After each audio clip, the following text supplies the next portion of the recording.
السلام علیکم۔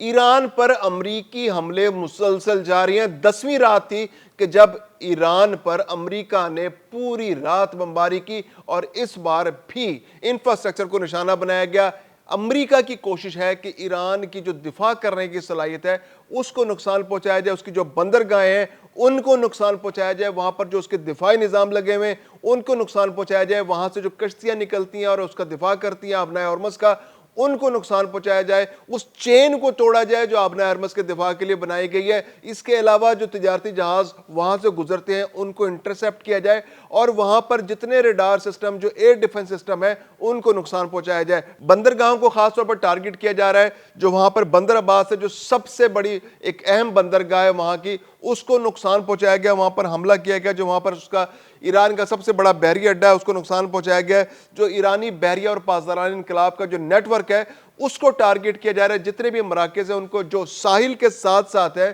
جو آبنائے ہرمز کے قریب قریب ہے ان کو وہاں پر ٹارگٹ کیا جا رہا ہے، اور جو آبنائے ہرمز کے دہانے کے آس پاس جتنے بھی بحری جہاز ہیں جہاں جہاں پاسبلٹی ہو سکتی ہے کہ یہاں پر آبدوزیں موجود ہیں، یہاں پر بحری جہاز موجود ہیں، یہاں پر چھوٹی جنگی کشتیاں موجود ہیں، جنگی جہاز موجود ہے، ان کو ٹارگٹ کیا جا رہا ہے۔ اس کے علاوہ جو سیرک کا علاقہ ہے وہ خاص امپورٹنس رکھتا ہے جو آبنائے ہرمز کے مشرق میں ہے، تو اس سیرک کے علاقے کو ٹارگٹ کیا جا رہا ہے، وہاں پر جو ساحلی ریڈار سسٹم ہے اور وہاں جو میزائلوں کی نگرانی کا ایک نظام موجود ہے اس کو بھی ٹارگٹ کیا گیا ہے۔ جو کنارک کا علاقہ ہے، کنارک میں جو ایرانی بحریہ کا ایک لاجسٹک اور تربیتی مرکز ہے اس کو بھی ٹارگٹ کیا گیا ہے۔ تو امریکہ خاص طور پر ایران کے ان دفاعی تنصیبات کو ٹارگٹ کر رہا ہے جو آبنائے ہرمز کے دفاع کے لیے استعمال ہو رہی ہیں، جو آبنائے ہرمز میں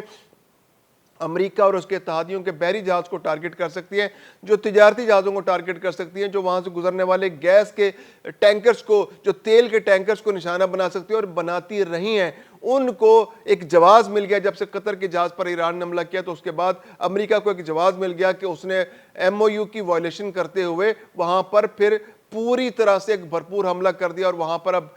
بندرگاہوں کو نشانہ بنایا جا رہا ہے، پلوں کو نشانہ بنایا جا رہا ہے، جو باقی انفراسٹرکچر ہے اس کو نقصان پہنچایا جا رہا ہے، سڑکوں کو، شاہراہوں کو نقصان پہنچایا جا رہا ہے تاکہ ایران کو مجبور کیا جا سکے اس کے زیادہ سے زیادہ نقصانات ہو سکیں۔ اب دوسری جانب ایران نے بھی اپنا جوابی کارروائی بھرپور انداز سے جاری رکھی ہوئی ہے۔ ایران کے پاس آپشن موجود ہے کہ وہ امریکہ کے اتحادی ممالک کے اندر جو امریکہ کے اڈے ہیں وہاں پر حملہ کرے۔ پہلا ٹارگٹ جو ہے وہ بحرین کو بنایا گیا، جو بحرین کے اندر تو 5th فلیٹ جو ہے امریکہ کا موجود ہے، وہاں پر حملہ کیا گیا ہے۔ بحرین کا شہر ہے محرق کے اندر امریکی ریڈار اور فضائی دفاعی نظام جو ہے انسٹالیشنز تھیں امریکہ کی، تو محرق کے اندر ان ریڈار سسٹم کو اور دفاعی فضائی نظام کو نشانہ بنایا گیا ہے۔ اس کے علاوہ جو رفح شہر ہے وہاں پر بھی امریکہ نے اپنی انسٹالیشنز وہاں پر ریڈار سسٹم لگایا ہوا تھا، تو اس کو بھی ایران کی جانب سے نشانہ بنایا گیا۔ ایران کی جانب سے بہت مؤثر ٹارگیٹڈ ایگزیکٹ کارروائیاں ہو رہی ہیں جہاں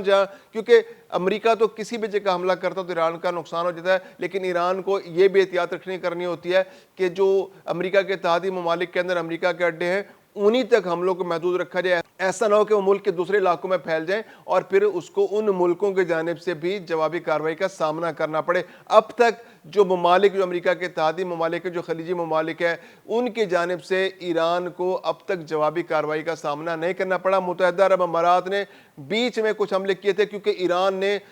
بہت زیادہ حملے متحدہ عرب امارات پر کیے تھے، اور وہ حملے جو تھے وہ بیسس سے، جو امریکی ایئر بیسس سے بڑھ کر باقی علاقوں میں بھی پھیلنا شروع ہو گئے تھے، تو اس کے جواب میں متحدہ عرب امارات کی جانب سے حملے کیے گئے تھے، لیکن پھر سالسوں کی کوشش کے بعد وہ حملے رک گئے اور وہ امریکی بیسس تک ہی محدود ہیں۔ تو آج بھی بہت زیادہ حملے گزشتہ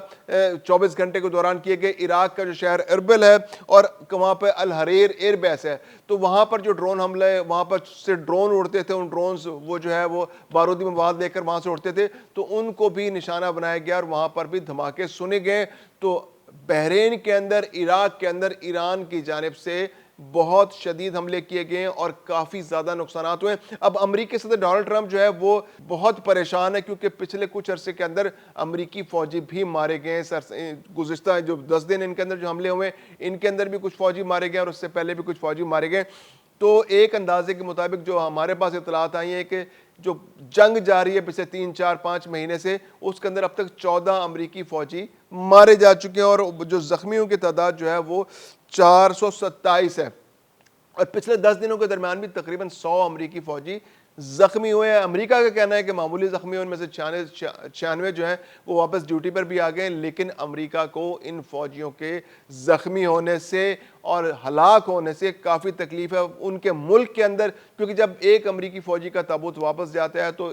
امریکہ کے اندر اس کو کافی سخت رد عمل کا سامنا کرنا پڑتا ہے اس کی گورنمنٹ کو، کیونکہ امریکہ کے اندر جو عوام ہے وہ تو یہ جنگ نہیں چاہتے، وہ نہیں چاہتے کہ ایران کے ساتھ بلا وجہ کی ایک جنگ مسلط کی جائے، خطے کے اندر پورے امن کو خطرے میں ڈالا جائے۔ جو سرویز ہیں وہاں پر وہ ان میں یہ رپورٹ سامنے آ رہی ہے کہ کوئی بھی اکثریت جو ہے امریکی شہریوں کی وہ نہیں چاہتی کہ ایران پر حملہ کیا جائے یا امریکہ کسی بھی جنگ، بیرونی جنگ کے اندر مسلط جو ہے ملوث ہو۔ تو امریکہ کی سرویز تو اس بات کو بالکل کنڈیم کر چکے ہیں، اور ڈونلڈ ٹرمپ جو ہے اپنی پاپولیرٹی کی بالکل نیچے سطح پر آ گئے، تقریباً 30% کے آس پاس ان کی پاپولیرٹی ہے، جو کسی زمانے میں بہت زیادہ ہوا کرتی تھی، تو اب وہ بالکل منیمم پہ آ گئی۔ اب آنے والے دنوں میں جب الیکشنز امریکہ کے ہوں گے تو ان الیکشنز میں ممکنہ طور پر ڈونلڈ ٹرمپ کو اس کا اثر نظر آئے گا، کیونکہ اس کے الیکشنز پر، کیونکہ امریکی نہیں چاہتے کہ امریکہ کسی جنگ کے اندر ملوث ہو، اور امریکہ جو ہے ایران کے اندر ایک بلا وجہ کی ایک جنگ کے اندر ملوث ہے، اور یہاں پر دنیا بھر کی تجارت کو متاثر ہو رہی ہے، جس سے مہنگائی کا طوفان آ گیا ہے۔ ایران کو ایک موقع مل گیا کہ وہ اپنے ہرمز پر مکمل کنٹرول بنا لے